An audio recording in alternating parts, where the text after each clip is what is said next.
going to talk a little bit today about ball position and alignment. To my mind, the two very much go in hand, and I'm going to explain a little bit about why that is. In actual fact, it does not relate to your feet, it relates to shoulders. What we're looking for is the bottom of your swing. Club obviously swings up, club head goes up in the air. We want to find the ball perfectly at the bottom of our swing. So ball position is trying basically to find that point. So which bit is going to dictate the bottom of the swing? Well, it's not your feet. Where you stand is kind of irrelevant if you move your shoulders around, because the shoulders are what hold the arms, and they in turn hold the golf club. So if I turn around here, if I'm nice and square with you there, but then I do this with my shoulders, that is now the bottom of my swing. So trying to hit a ball there is going to be quite difficult, which means we've now got to make a change somewhere to try and get to the ball. So we're going to talk a little bit about how you're going to set this up and keep yourself nice and square and aligned with your target. There are two notable players who do it the way I do it, Tiger Woods and Jack Nicklaus. If your ball is there, first things first, we need to align ourselves square to the line. And the line we're looking for, if I was going this way, that's our ball to target line. And we need to be parallel to that. Many of you will understand that. Whether you do it or not is another matter. So how do we get you to do that? What we need to find, if we come behind the ball here, is a point on that line ahead of the ball, not the flag itself, that we can help ourselves line up on. And really, it's in about this area here, ahead of the ball, so that when you're over the ball, you don't need to be moving your head. You can literally use your eyes just to see the imaginary line on the floor. That will help you get aligned with the target.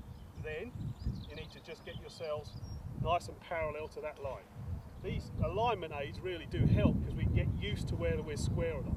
If you get in like that and suddenly do that, so you're well off the line, you may not realise you're doing it.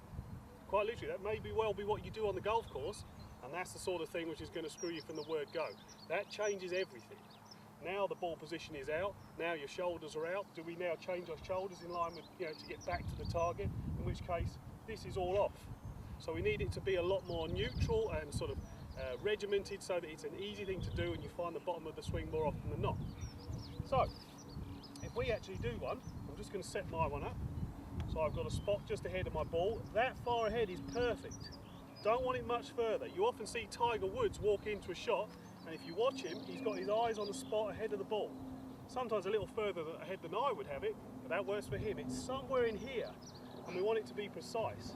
So, find your spot.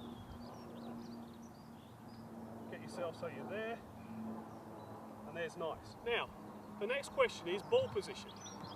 If I have my feet perfectly opposite the ball like that, feet together, to set the ball position, this is a wedge, I would just open my feet perfectly either side. That's a nice ball position for a wedge.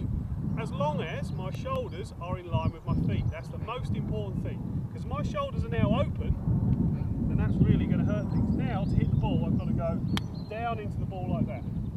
Because it's too far back. The bottom of my swing is actually over here now. And that's why an awful lot of you will see very big, deep gouges. You'll see these deep divots, which aren't really necessary. If you're doing it correctly, it should be a shallow divot because it's just the bottom of the swing. You can affect how your divot works by where the ball is. If you push it back a little bit, you can affect a little bit more of a divot. That gets the club spinning a little bit more and a lower takeoff. But that's not what we want. We don't want that big, gougy divot. It means that you're giving yourself a very small margin of error. If you're that steep, you can't miss it at all. It's got to be absolutely bang on. If you're lovely and shallow coming into the bottom of the ball at the bottom of the swing, there's quite a big margin there that you can get a good result from. It might not be perfect, but you are getting it a lot better. So, how do we keep our shoulders square? Let's turn around this way again. Feet are lovely and square with you.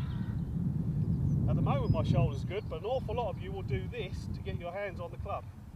And that's what puts everything out. My right shoulder is now in front of my left, and we get this straight arm look, that gets us across. And the immediate thing is we're now taking the club up and away because our shoulders are aimed left, and you're going to get a big gougy divot, which probably means as well you might do this and actually rock away from the ball to allow yourself to get the club through.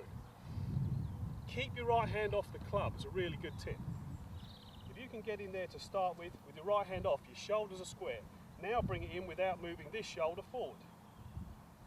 There we go, and that should be nice and square. They have to be square with our feet, Otherwise, it makes the game so difficult.